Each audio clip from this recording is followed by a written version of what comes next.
More than 10 billion flower bulbs, 10 billion wonders of nature, every year under the earth.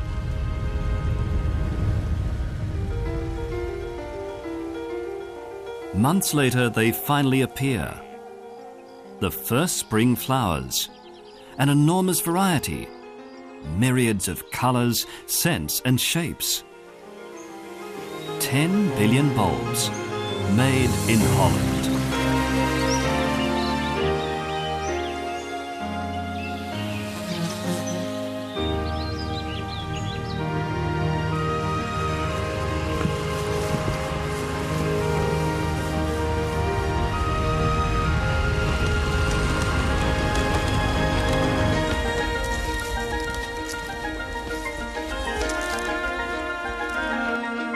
These billions of bulbs are sent all over the world, ready to be planted in the earth wherever they land.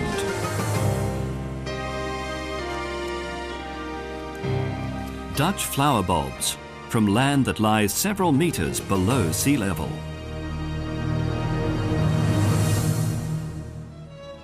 More than 4 centuries ago, the tulip was grown for the first time in Holland.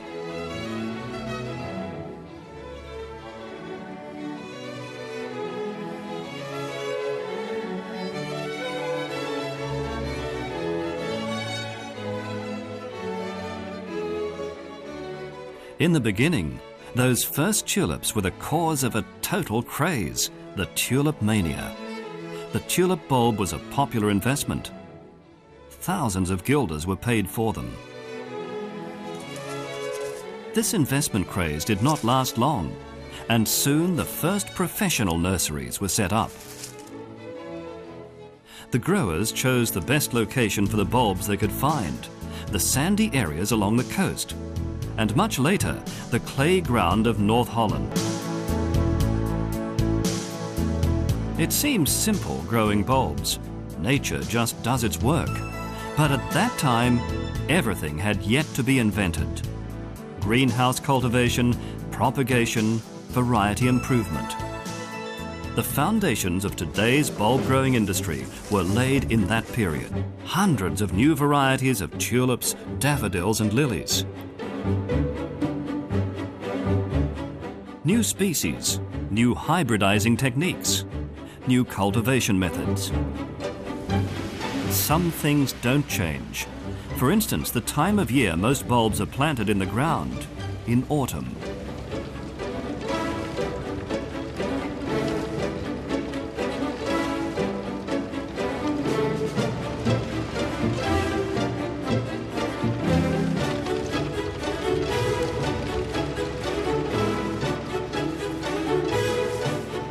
And then, quiet months follow.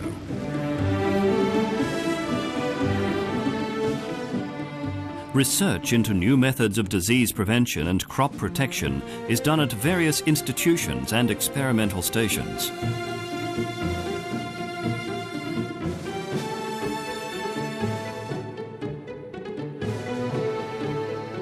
Growers also discuss new working methods amongst themselves.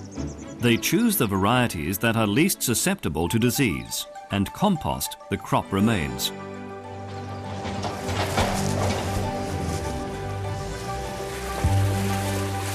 By flooding the land, weeds and soil fungus can be destroyed in an environmentally friendly manner.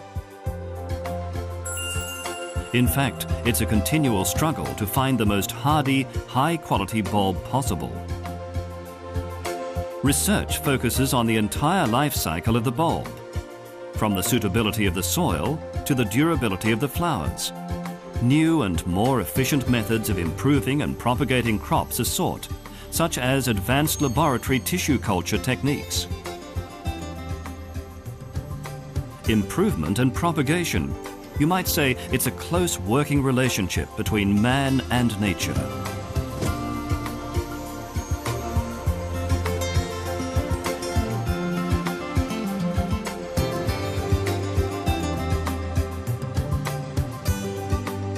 Color and shape are most often the aim in hybridizing new varieties.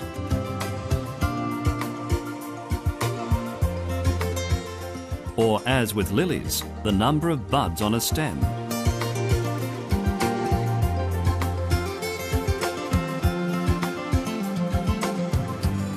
The stronger and more beautiful, the better. To get the best results, flowers are propagated in fascinating ways. With hyacinths, the bottom of the bulb is scooped out, after which a countless number of new little bulbs appear. Other species call for different techniques. With tulips, it often takes 20 years before a new variety can successfully be sold in the store.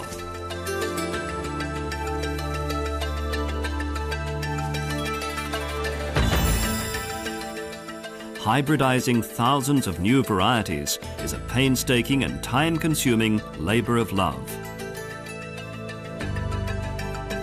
Sometimes original bulbs, the bulbs that were common in Holland centuries ago, are used for propagation. They are preserved in the Hortus bulborum. It is the gene bank for the horticultural breeder who is searching for the hereditary qualities of those century-old varieties. Each newly cultivated variety is festively baptized and, of course, given its own unique name. With the first warm days of spring, sprouts shoot up from the spring flowering bulbs, green, small and fragile.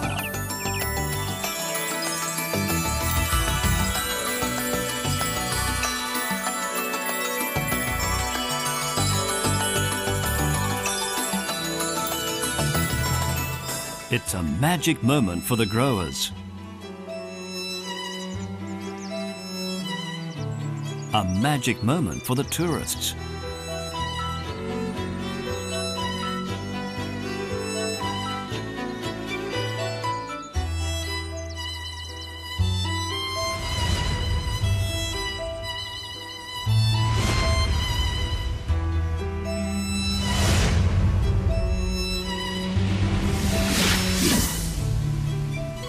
Who wouldn't find it magical?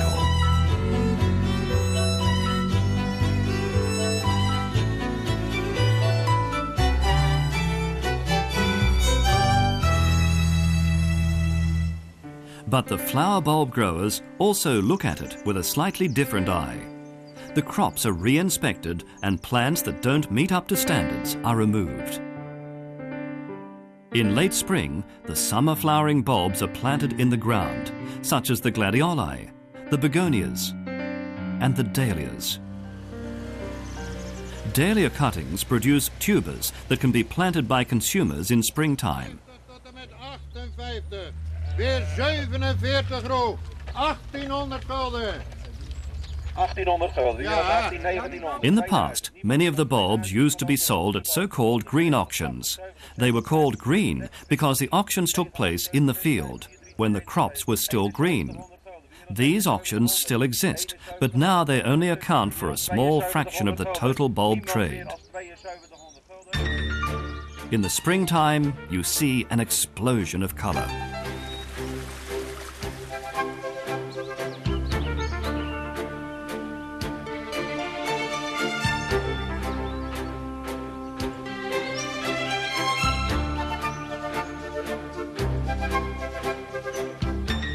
Just when the flowers are in magnificent bloom, the heads are cut off. A peculiar sight to see, but it's a necessary procedure, because from the moment the heads are cut off, all the energy of the plant goes into the bulb rather than the flowers, and the quality of the bulb is what's finally important. Luckily, some of the flowers are used for the annual flower parade.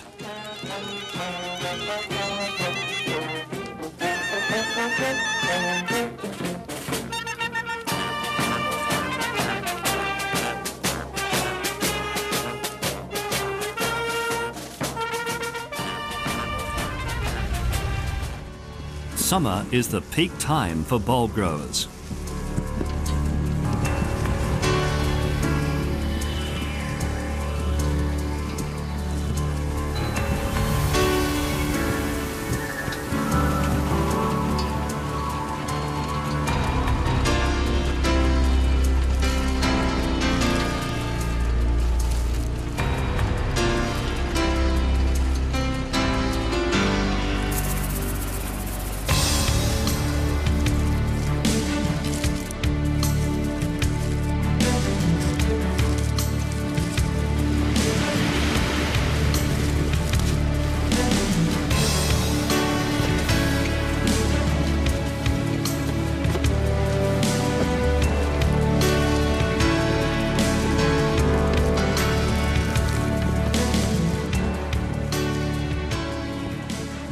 The bulbs are sold through specialised agencies. Only a small part is still sold at auction. 13,565. 286. Some of the saleable bulbs are planted outdoors in gardens and parks.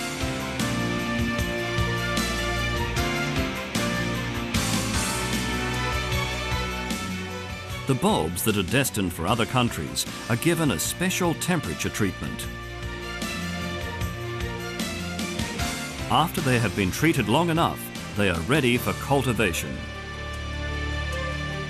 In this manner, lilies, for instance, can be made to bloom anywhere in the world throughout the entire year.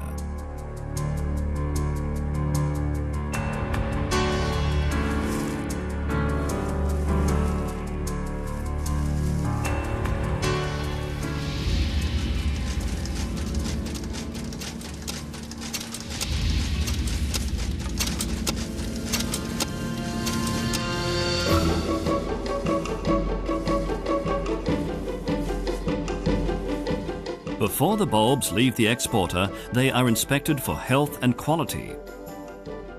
This is just as true for the bulbs that are sent to garden centres and mail-order companies as it is for the bulbs that are earmarked for cut flower production anywhere in the world.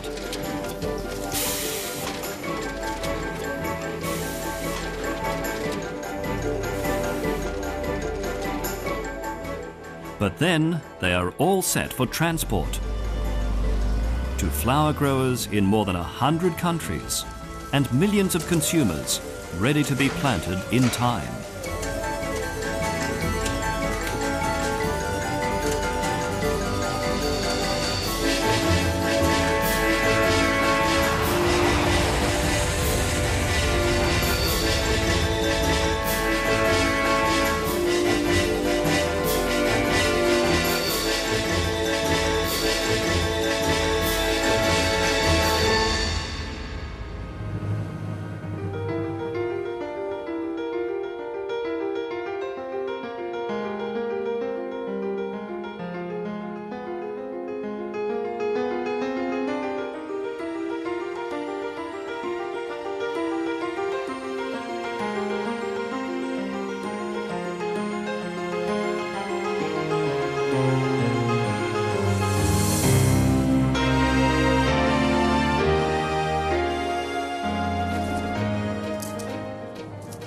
The consumer too will see his efforts rewarded with colourful results.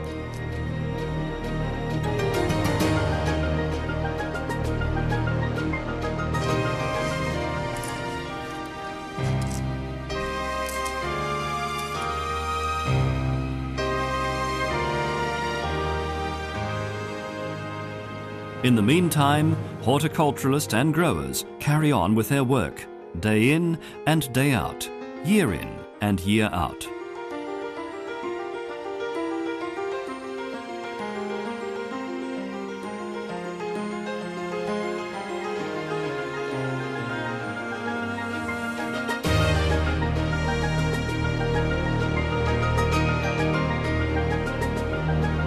A continual striving for natural perfection. More than 10 billion flower bulbs, 10 billion wonders of nature. Every year anew.